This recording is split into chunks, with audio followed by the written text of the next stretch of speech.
Welcome to our 5 on 5. Please be joined today by Alex Spenser, Democratic candidate for U.S. Congress. Alex, thanks so much for taking the time and joining us today. Thank you so much for the opportunity. So I want to start with, I believe you're on the road in a hotel, and is it LeGrand? Yes. Okay. Yes. So I'm very curious. Of course, it's a unique election and your first. How has COVID changed the way you're attacking this campaign? Well, it's changed everything about how I'm attacking this campaign. That's a really good way to put it. Well, at the beginning of the campaign, I was doing a virtual town hall. I started that back in January. We just did we'll be on our 42nd town hall this week.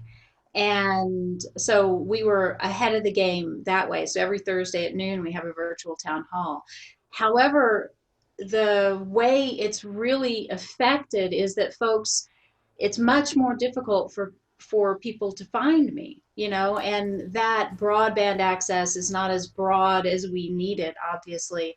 It has been a challenge for sure, because in order for people to know that I'm having a virtual town hall, they need broadband access to get onto the website, to get onto Facebook if they want to watch it live rather than being in the room.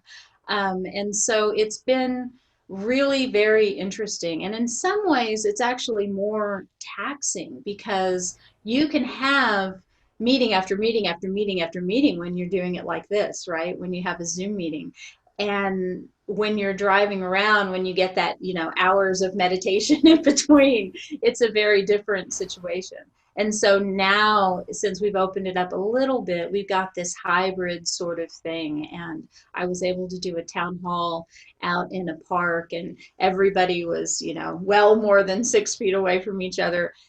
We did a virtual town hall in the park, and it was not a virtual town hall, an actual town hall, and out in Mount Vernon. And then the day after, we were in someone's very large backyard in Ontario, and I got to go and tour a facility that deals with water and deals with irrigation issues, and drip irrigation, which is something that we really need our farmers to move towards rather than the pivot irrigation, because up to 40% of that can go up into evaporation.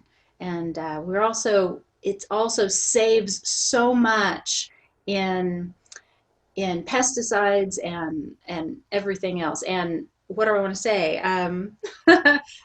In the chemicals that we give to the plants in order for them to thrive, we get to use less of those when we're using something like drip irrigation. So it was a fascinating turn.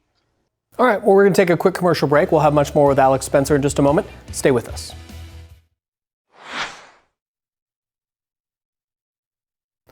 Welcome back to our 5 on 5. We're here with Alex Spenser, Democratic candidate for U.S. Congress, Oregon's 2nd District. Alex, you're running against a former Republican state senator in a predominantly red district.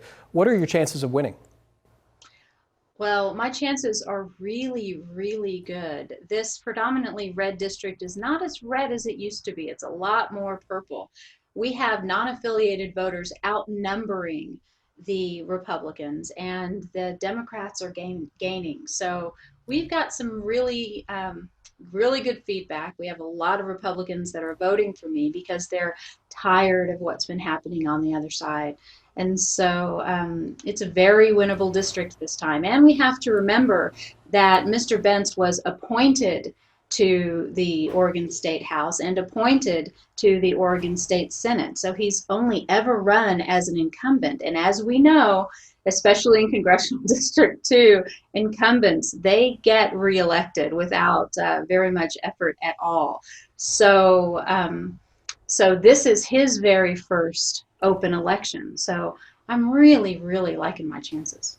How are you spending the next few weeks in your campaign? Obviously, we started talking about how you're in a hotel in LeGrand, but the 3 weeks to go, are you going to be traveling a lot? What does your calendar look like? I am traveling a lot. I'm moving through the district as much as I can. We've still got yard signs and banners, and and so we're doing all of that, and we're doing a lot of virtual stuff. And actually, next Tuesday, I get to speak to a government class, 3 different government classes all in one day. We had set it up that it be one, and I'm like, well, if there are more classes that you want me to talk to, I can do that. And so that we're doing 3 in a row, 3 hours. And I'm like, if you can do it all day, every day, I think I can do it for 3 hours. So just really excited to be able to be live in the room with the kids. Alex, thank you so much for taking the time. We appreciate it. Thank you. All right, stay with us. Forgive me. Stay with us. We'll be right back.